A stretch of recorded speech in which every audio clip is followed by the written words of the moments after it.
All this money and you're still cheap, huh?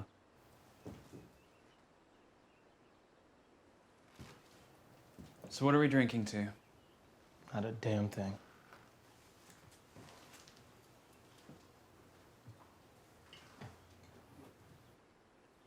So you want to just dive right in? If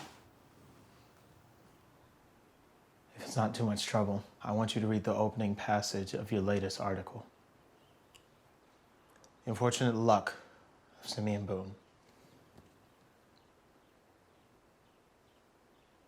Read it. Every actor has played a role that they're ashamed of. In the case of Simeon Boone, he should be ashamed of his entire body of work. You know, I did this little film called Lavender Mist, and I had no idea it was going to get as big as it did. And for the first time in my career, I'm an Oscar-nominated actor. I mean, I should be dancing over the moon. Tap dancing, right? This should be an exciting time for me.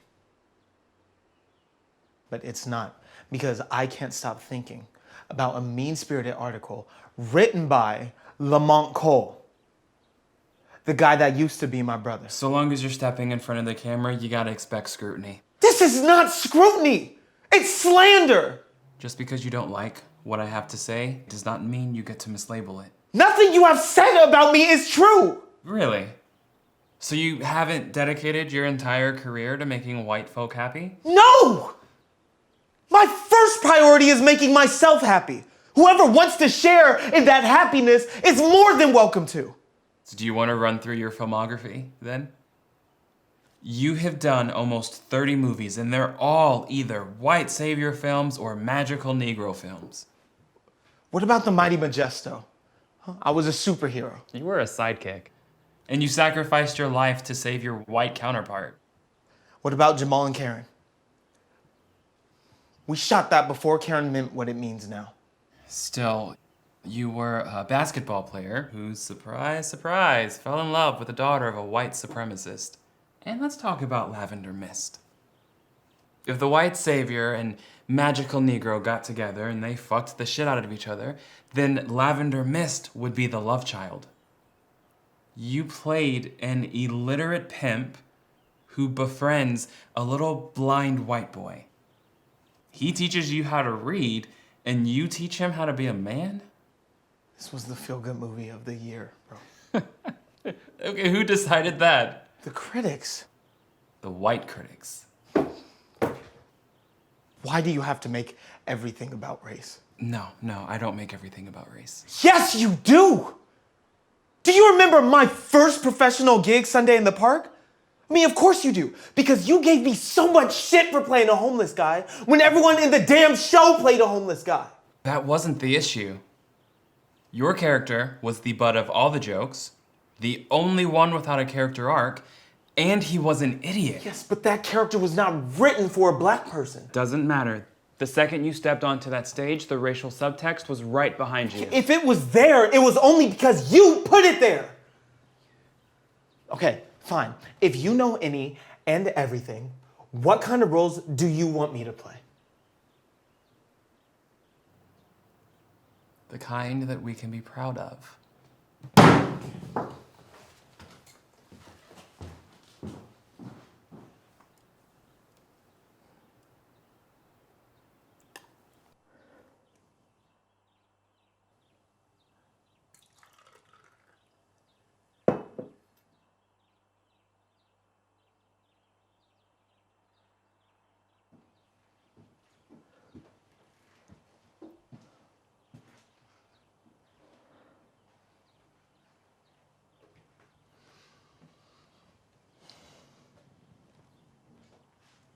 You want another one? If you pour it, I'll drink it.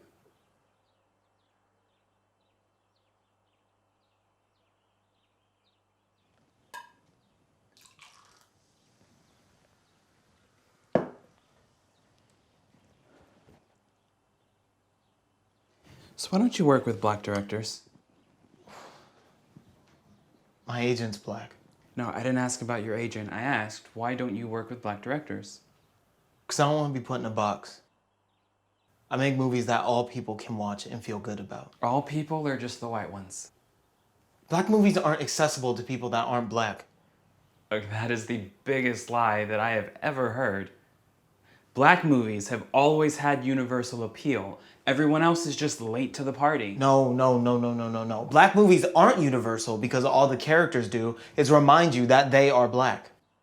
Wow, you have a lot to say about black movies, but nothing about the films you make. Films that endorse an agenda that propels white supremacy. I will give you 5 racks right now if you can go 10 minutes without talking about how we have been wronged by white people. So you want to villainize me, but not the actual culprits. Look, I can't just get over something that's still happening after 400 years when they haven't made good yet. Bro, don't talk to me about slavery. We were property. You weren't a damn slave, bro. What plantation did you work at? See, if you can't answer that, then shut the hell up about it. Do you tell your Jewish producers to stop talking about the Holocaust? No! Because they don't harp on that shit like black people harp on slavery. If you are not pulling the race card, you are trying to find a way to organically add slavery into any conversation in order to elicit some sympathy.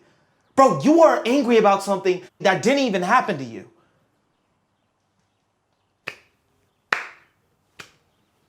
Simeon Kuhn, ladies and gentlemen. He'll be here all night. Okay.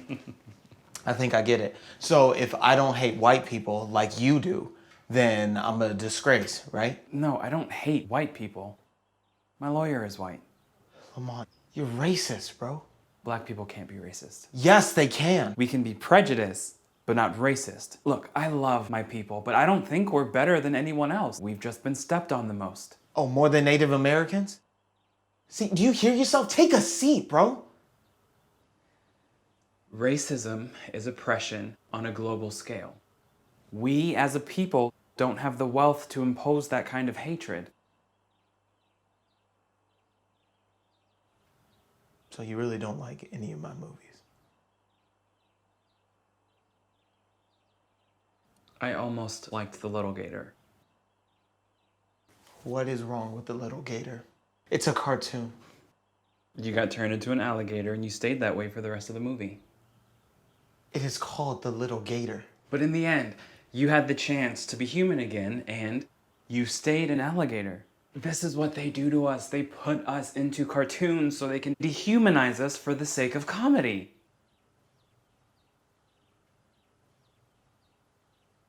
You know, believe it or not, I hold what you have to say in high regard.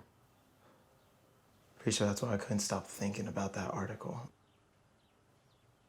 I've had some bad reviews, but you weren't just coming after my films. You were coming after me. What I wrote started off as constructive criticism, and then somewhere down the road it kind of turned into bullying. But I don't want you to think that this is misplaced anger, because I really don't like your movies. But I go extra hard on you because I figured that might compel you to make better stuff, man. Are you really, truly proud of your films? Are you in love with the scripts that you're getting?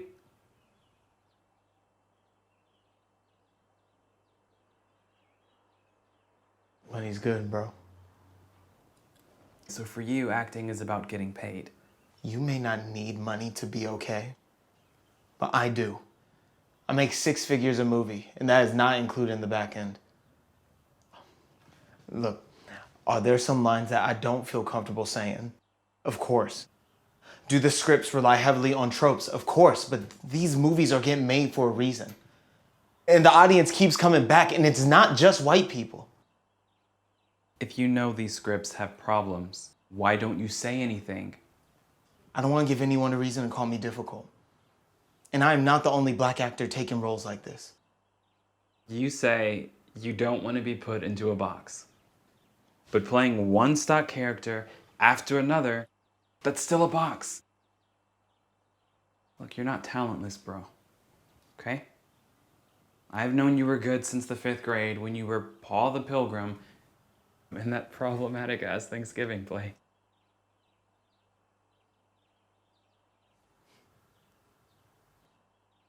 You want to talk about something that's problematic? You constantly referring to me as a coon. I just had a different plan for you. But your plan and my plan didn't mesh, and I'm disappointed. You could be doing so much more, but I think there's hope for you. Because if you were truly happy with your career, you wouldn't let what I have to say get under your skin like this. I want you to stop calling me a coon in the press.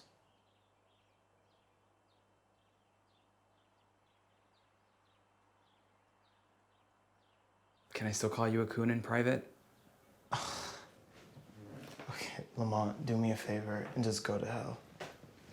Only if you come with. So when are you going to answer my question? What was your question? Are you really, truly proud of the films you make?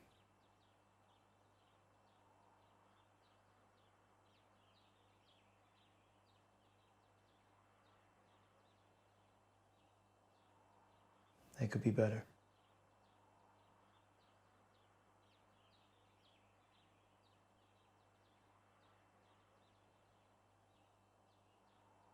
Look, just because something is commercially viable does not mean that it is not beneath you. Well, since we're giving advice, you know, there are ways to get your point across without being a dick.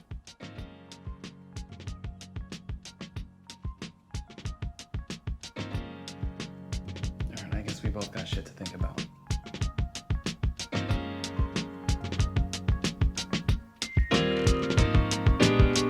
What you saying? Never taking it personal. About action from now on. I don't need a rehearsal. Keep 100. Always been honest. I can't help it. So if you feel offended, that's probably how I meant it. This is real life. You can almost taste the tension. Never typing for the gram. I'll just pay a little visit on some grown shit. Speak your piece and I'll speak mine. No triggers we can both release. Take some time. Both probably accurate a little bit. Probably both tripping off of ego just a little bit. Water on ceramic. That's a slippery slope. Sinking in the same boat. We could choose to swim. Life raft. We can all float. Blacks under fire, city burning, you want all smoke. We can disagree, but in the end, we can all toast. If you got an issue, understand we can't address it. Don't believe what I believe, but we both get the message.